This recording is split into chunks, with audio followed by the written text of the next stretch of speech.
Good morning and happy Friday. Jordan Keck here, your lender buddy with your weekly market update. Kicking things off, I didn't realize it a week or two ago when I said there were no holidays in June, but I forgot that I want to say last year or 2 years ago, the federal government made June 19th, Juneteenth, a federal holiday. So that is still in effect for closings. It is, since it's a federal bank holiday, no closings. It doesn't count for a CD waiting period. So that is coming up here in about 2 weeks, Thursday the 19th. So be sure to plan accordingly. I definitely missed that one, so have that marked on your calendars. As far as interest rates go, moving down week over week from 6.97 to 6.89.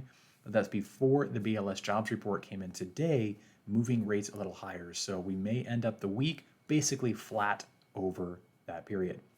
As far as the mortgage tip, wanted to talk this week about being able to pay off debts to qualify. This is something I'm running into a lot here with clients, especially if they're selling a home, looking at buying a new one. They've got a good chunk for their down payment and talking through what's the best way to utilize those funds. Well, dollar for dollar, if you put $10,000 additional as down payment, it only changes your monthly payments by about $70 a month. Whereas if you pay off $10,000 for a remaining car balance, that might free up $200, $300, $400 a month, depending on the loan. So one of the things that they can do is they can pay off that debt to qualify for a higher amount, because when you qualify, it's all going to be based off of the monthly payments, not the total amount of debt. So with that, one of the easiest ways to do it is to pay off debts at closing. That way we don't have to verify it ahead of time. That's extra paperwork, extra steps and time.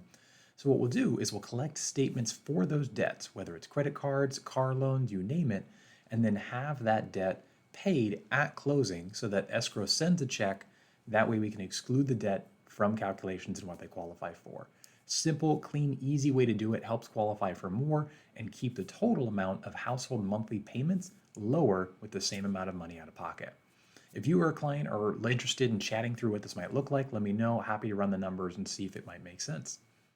Next up, as far as tariff talks, thought we were done with these, not quite yet.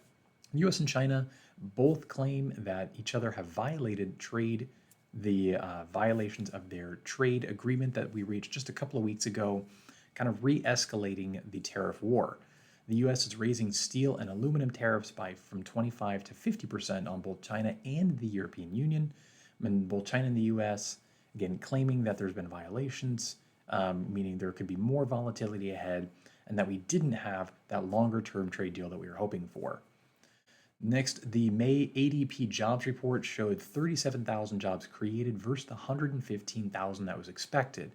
Pretty big miss on this one. This is the lowest in the last 2 years, already coming off the heels of a weak report in April, which was also revised lower by 2,000 in this month's report, from 62,000 to 60.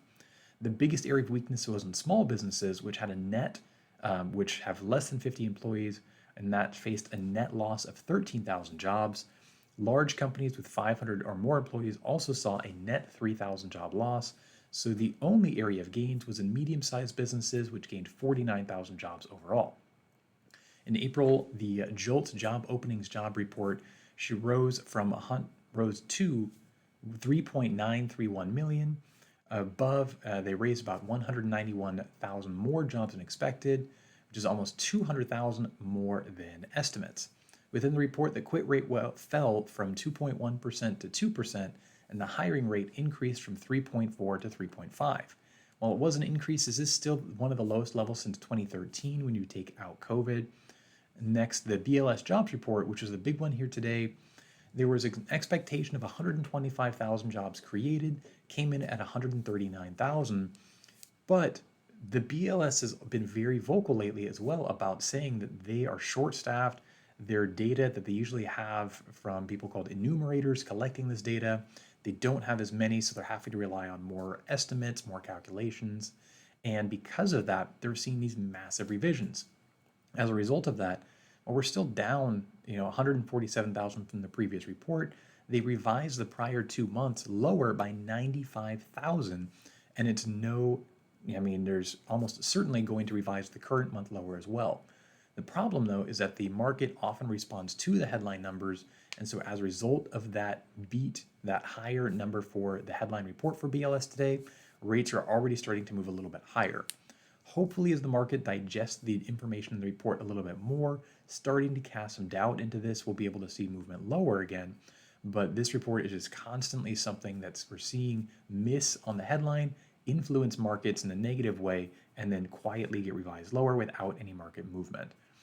Within the report, this is the household. We saw the unemployment rate may remain at 4.2% as expected, matching previous estimates, even though there was an overall job loss in that household survey of over 600,000 jobs.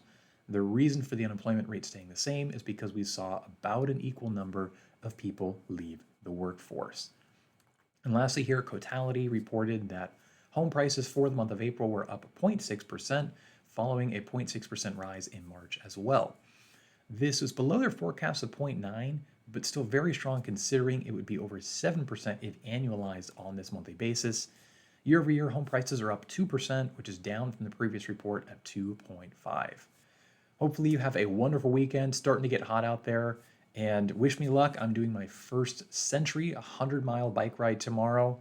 Feeling good for it, but starting out early, and it's going to be a hot one. So if you're out and about on the roads, just be careful of bicyclists. I appreciate it, and I will see you next time. Take care.